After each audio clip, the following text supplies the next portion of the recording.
Good afternoon, everyone. Welcome back to our roundtable discussion. We will now have the second panelists for this afternoon.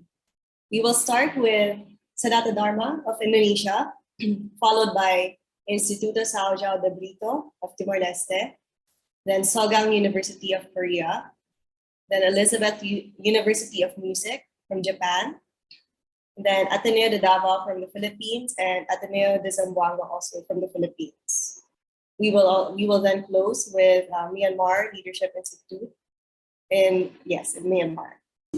So I would like to remind everyone that you have 7 minutes for your presentations, and I will help you keep the time via our chat box. So without further ado, I would like to call on our students from Sanata Dharma, Indonesia. All right, thank you to Ms. Dominic for the opportunity that given to us. Hello, everyone. I would like to introduce ourselves. My name is Michelle Naomi, and my colleague is Nicholas Noel. We will represent Sanata Dharma University for a presentation regarding the result of our discussion. This is our team with a total of 6 people. Other than us, there are Jaif, Imel, Angga, and Gata. First question is, how did COVID-19 affect our learning process? Responding to the first question, there are 2 kinds of things that affect our learning process. First is negative effect. It all starts with the learning style that changed from face-to-face to online, where the students use online meeting platforms such as Zoom, Google Meet, or other meeting platforms, where this also makes learning more interactive, which enables students to express their opinion actively. The students are also using the learning management system like Moodle to make it easier to submit the assignment to lectures, where this causes a sense of shock for students because they are forced to adjust a new learning styles. Other things causing the shock were the loss of class togetherness and the fear of COVID-19 infection itself, which then causes stress to students because the students feel lonely or negative thoughts that are easily attached, and also feel that learning becomes less effective, especially material belonging to implementation like practice. This then affects the student mental and physical health. The body resistance due to thoughts also affect the condition of the body becoming weaker. Second is positive effect. During the pandemic, students are increasingly aware of use of the literacy because the student become able to access literature more broadly. Students are also initiated to find out about the material and study the material before learning begins. In addition, students also have a lot of times with their families, especially those who are away from their hometown when studying offline. Students are also increasingly aware of how important it is to maintain cleanliness, especially to avoid getting infected to COVID-19. And the most important thing is that students often reflect on the circumstances that occur around them. They feel more grateful for the things that happen in their life, even for the smallest things like I'm grateful because I'm still breathing until now, or I felt being loved by a lot of people around me. The second question is, how did COVID-19 affect our student programs in your university? The pandemic has an impact on student activity due to government restriction, which is affect several programs and student activities that have been canceled. Responding to the second question, first is student community service. Usually this activity is held offline, and students will create a program that can help the community for their facilities and infrastructure. Because now this activity is held independently, our involvement in the community has become unusual, thus our sense for community service got reduced. Then the solution is the student will create a programs to help the community virtually, such as making video tutorials like hand sanitizer, masks, or Indonesian traditional herbal drinks like jamu, or doing community service in the area where each student lives. Second, the event committee found it difficult to find participants in the activity held by the study program. And some activities that were held offline had to be eliminated because there was no possibility to hold them online. So the main event was not well organized. Events such as student orientation are less able to be carried out due to limited operational permits. Third, the student club that was previously fun because it was held face-to-face and socialized directly, became blocked and tedious. Fourth, student exchange were not carried out due to the strict policies of each country to avoid the opportunity for the transmission of COVID-19. And the last is practicum cannot be done face-to-face, where this forced students to study practical in theory. And in the end, the student don't understand how to use tools or procedures from the guide. So the solution is students can learn it by watching the video on YouTube that created by practicum lectures. And then I'm going to answer the next question. It's about how did you and your friends cope with the pandemic? So this is what we do to cope with the pandemic by responding to the problems that have been described in the initial points. There are several ways that we have done as students, especially in supporting each other, so that we can continue to attend lectures effectively. It's known from the learning revolution, not a few students have difficulty adapting and are left behind in following the material. For this reason, many of us apply tutoring activities where students who competence on a certain topic able to give additional tutoring to a mini group discussion. As for the anxiety experience, we also set up separate sharing sessions to support each other. Thus, we are also more cooperative and collaborative, which continues in our lectures as well. And then about how to reimagine the post-COVID classroom and student activities. We envision that post-COVID classroom would implementing hybrid classes, that is a combination of offline and online learning that provides space for us, for students, to be able to take various classes, giving space to explore material independently or through discussion as a high level of collaboration between students has been formed. Meanwhile, Merdeka Belajar, which is mean freedom to learn, as a big move that our government applied to our curriculum, uh, it exists as a forum, which in general is a privilege for students to be able to conduct cross-university studies, including international student exchange, campus teaching, internships, and independent studies, as well as the implementation of project-based exam, or abbreviated as PBE, for example, video projects, lab at home, essays, or scientific articles, from which students can see the level of understanding based on the output given and the reflection they get as a follow-up to learning exploration that has been trained during this online learning. So that's all our presentation. Thank you. Thank you to our Sonata Dharma students for the presentation. I'd like to call on now the next group of students from Timor-Leste, our students from the Instituto São João de Dito.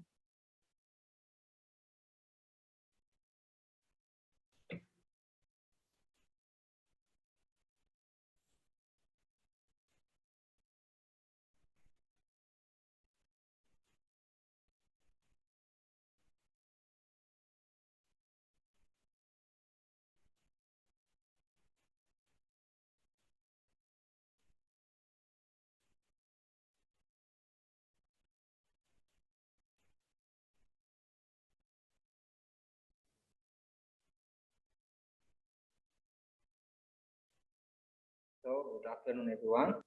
Can you hear me? Yes, we can hear you. Thank you. Thank you very much for the opportunity. So, I'm Flavio Leite, and in my left hand, I have my friend Octavia. We are presenter, and we are as the representative of Instituto São João de Brito, Timor-Leste, to participate in this event.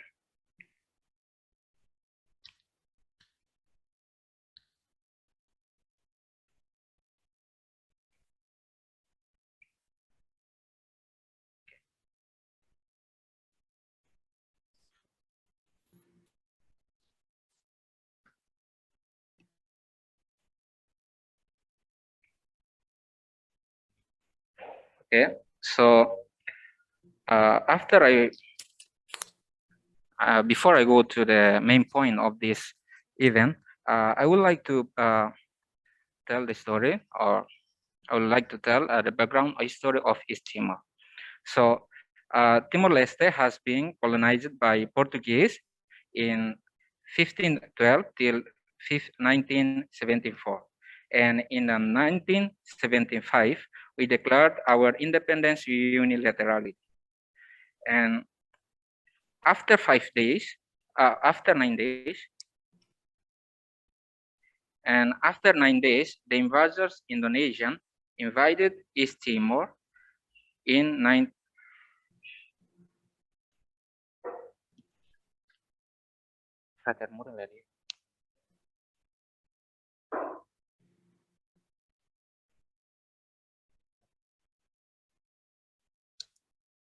Sorry, there has some mistake here.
Okay, everyone, can sorry for the, our mistake.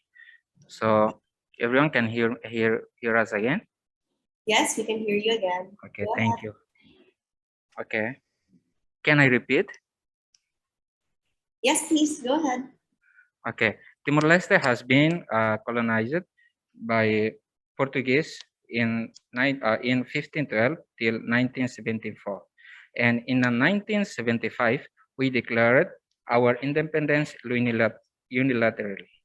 And after 9 days, the invaders of Indonesia invaded East Timor in 1975 till 1999, and in and on the 20th of May 2002, we restored our independence and we gained back our independence. So we are as a new country.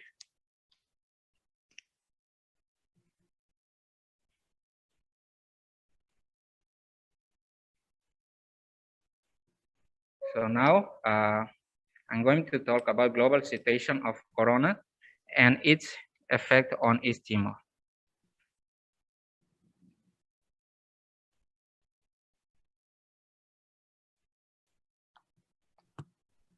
Okay, global situation of Corona and its effect on East Timor. Corona is changing our ways of living. No movement worldwide, limited freedom to do outside activities, political decision, lockdown, a state of emergency, and unstable. So in this point, we have 3 points to talk. This is affect coronavirus to our East Timor is affect in our changing our ways of living and affect to our education and affect to our economy also. So in a ways of living,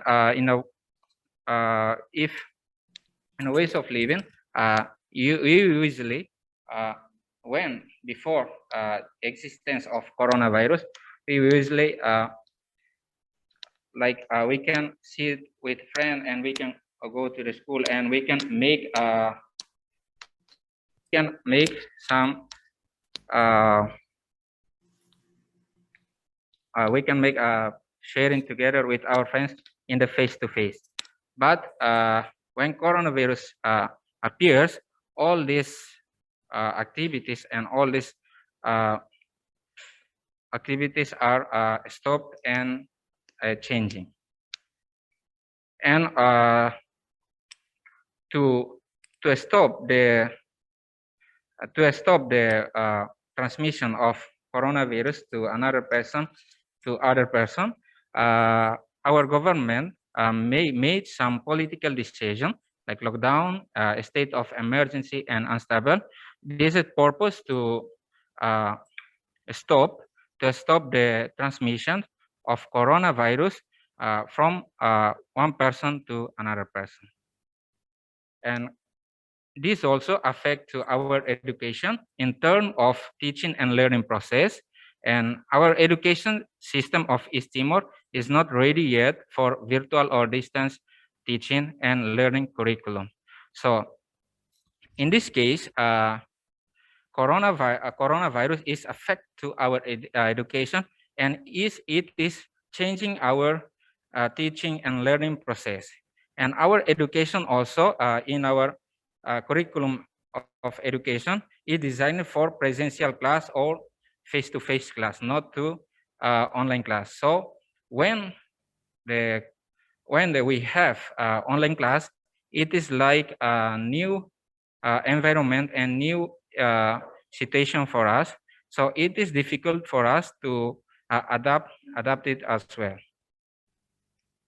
And also this affect to our economy because of the problem of the economy. Some of our students don't have phone and don't have a notebook to access online learning. So this is the difficult. And also is affect to public transportations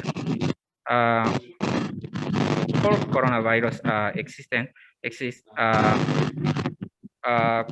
Our students come to the campus. They are with the bus or with the public transportation. But when coronavirus is affect all the transportation is not allowed to circulate and is affect to our student to come to school.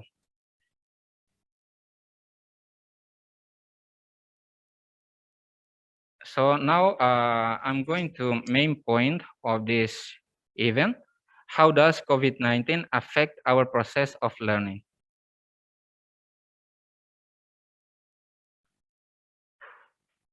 COVID-19 affect our process of learning.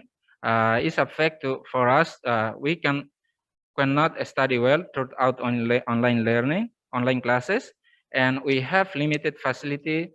Some students do not have the electronic gadgets for online classes, and some students lack of skills in multimedia literacy, and some of our teachers were not prepared for the online teaching, and family environment and economic situations do not support online classes. So COVID-19 affects our process of learning. Like last I say before, our curriculum is not designed for face-to-face classes. So when we have online classes, it is difficult for us because as I said before, because I said before, this is like a new environment and new situation for us to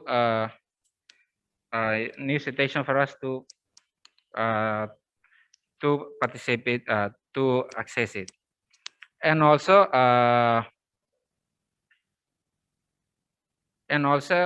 some students and also some students in our context they are have problem to have electronic gadgets for online classes, and also some students are lack of skills in multimedia literacy. So I give time to my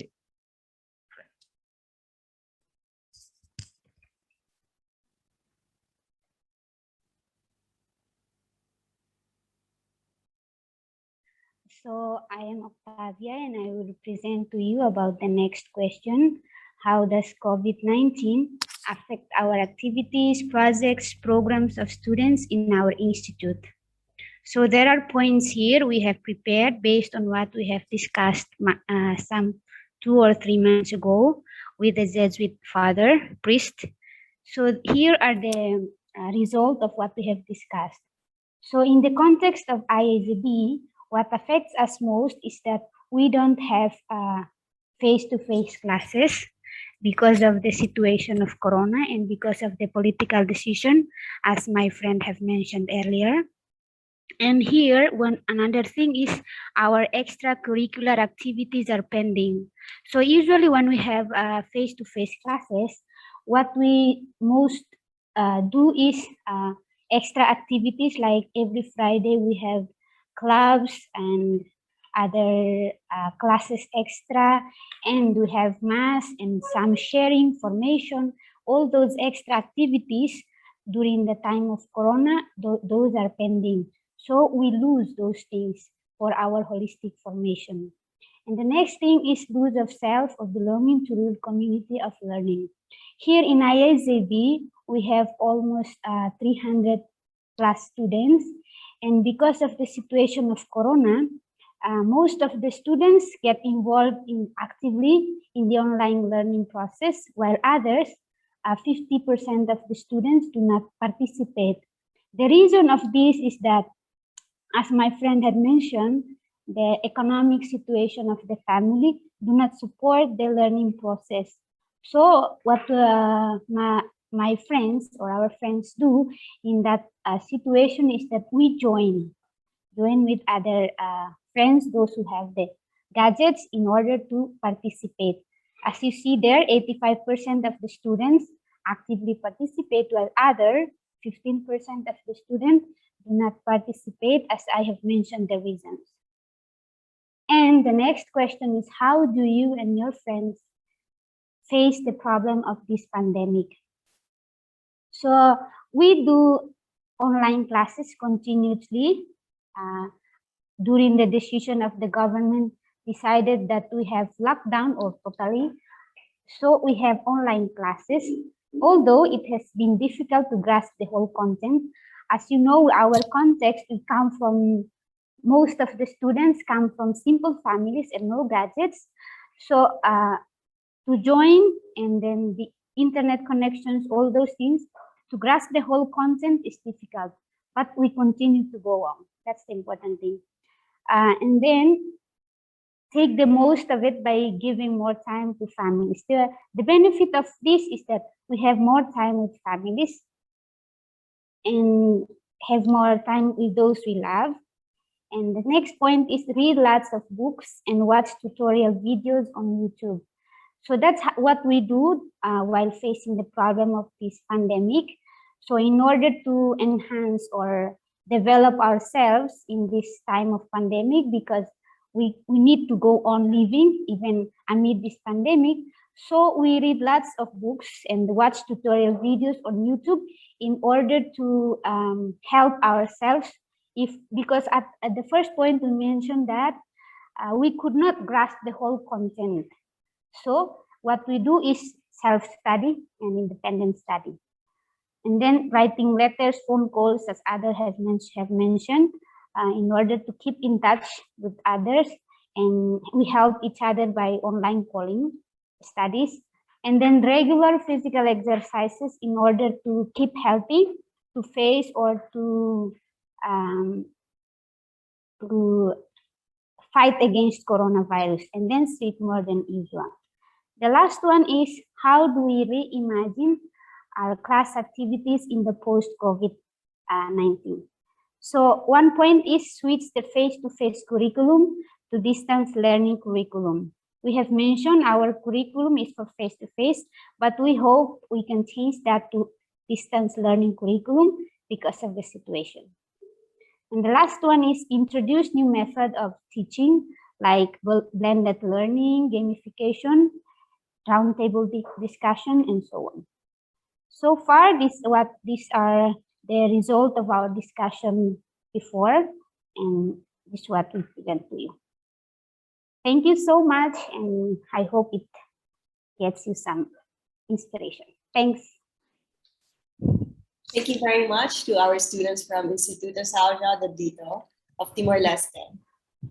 For our next group of students, we will have Sogang University from Korea.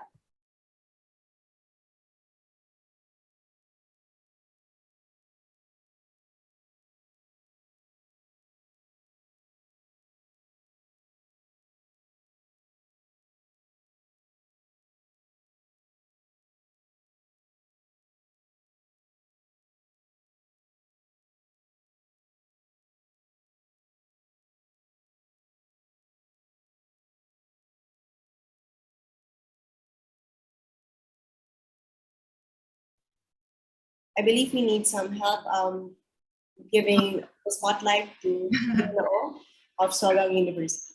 Oh, there you go. Yeah, Okay, we can hear you. thank you. I'm gonna share my screen.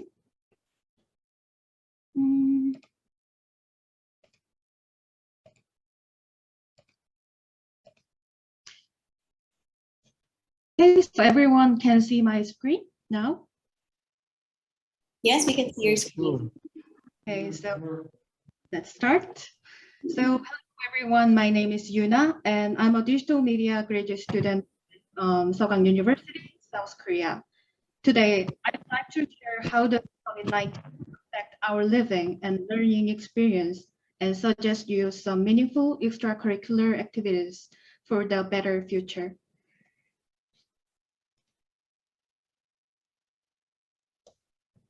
First of all, I would like to call this global crisis as cannonball moment, the moment when Saint Ignatio's life drastically changed in 1521. He was struck by a cannonball against the French army, so he had to take the convalescence. That was the turning point of his life when Saint Ignacio was moved by God's grace and committed himself to God's service. The crisis happened in 2020 with the outbreak of the COVID-19. In Korea, everything seemed stopped, and there is a limitation on everything we had done normally. Even meeting friends and family more than 4 people was not allowed. Scanning everyone's own QR code is not a surprising thing when entering the public places, such as restaurant, shopping mall, library, campus, and even a small shop in a rural area. And we, as a student of Sogang University, also faced a global crisis. I haven't met my classmate in person ever since I attended the university. This is true exact statement that has been coming out in the prep discussion with the students. This is the reality that we are facing now. Against this hard time, hybrid learning and meeting is in progress, and it is now a new normal in Korea. Rather than have a face-to-face lecture on campus, we are using Zoom and Cyber Campus to take a lecture. Of course, some lectures are taken on campus, but it's a few and has lots of limitations. So now this little smartphone is now our little campus. One good example of a mobile campus is a learning crew. We found that many students are now facing difficulties in terms of time management and how to study effectively despite these circumstances. This is the small group of students led by a tutor and student leader, having a virtual meeting and sharing each other's plans and results, encouraging each other to achieve their goal. All these activities are going virtually, but it turns out that it is good for the time management and their learning activities too.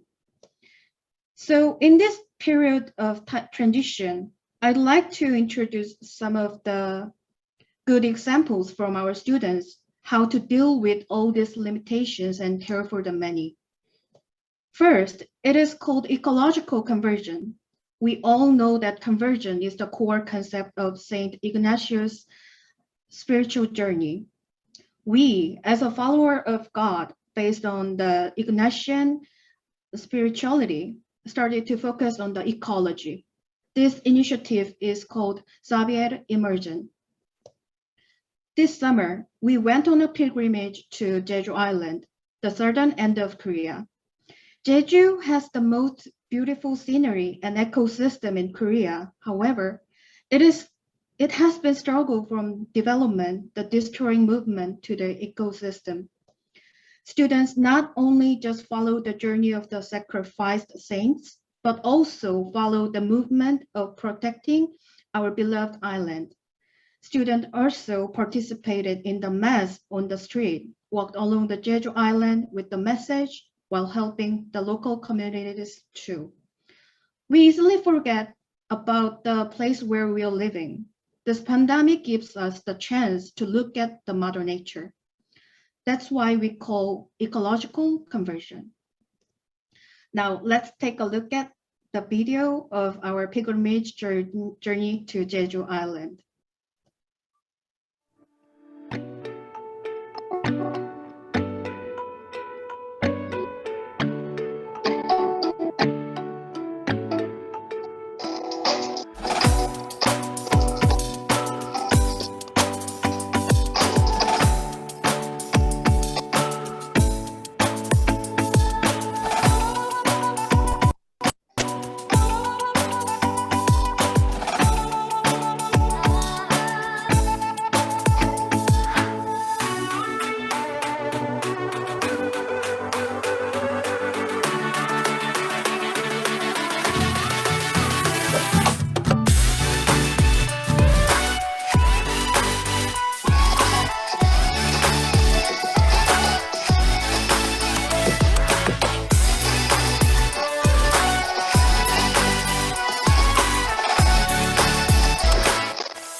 Okay, so secondly, it is time for helping others and caring for the people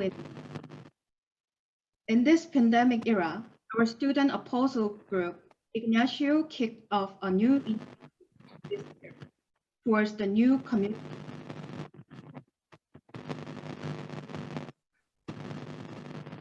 I think someone needs to mute themselves. Thank you. So it is a mentoring towards North Korean defectors' children. Unlike the others, these children are in the completely gray area and border of our society. This is the point where our apostle found that it is worth putting more effort and spend their time with them.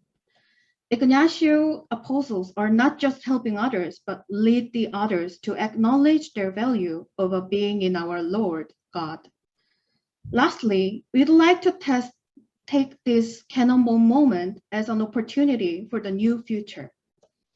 Although we haven't met friends and classmates in a big group in this era, we started to make a small group, and we found that this small group is great for the deeper discussion and focusing on each other more. Also, why don't we try more activities virtually? Fiat, a Sogan choir group, presented the virtual choir project 5 times, and it delivers us and Sogan community the hopes and dreams in these hard times. This journey to the new future never ends. Another cannonball moment will come out again. But every time we are facing the crisis, let's begin with who we are and who we are living with. That's the point where we should start our journey to cope with these hard times. We are all Ignatians, living with all these beautiful creatures made by God. Thank you. Thank you very much to our student panelists from Southern University, Korea.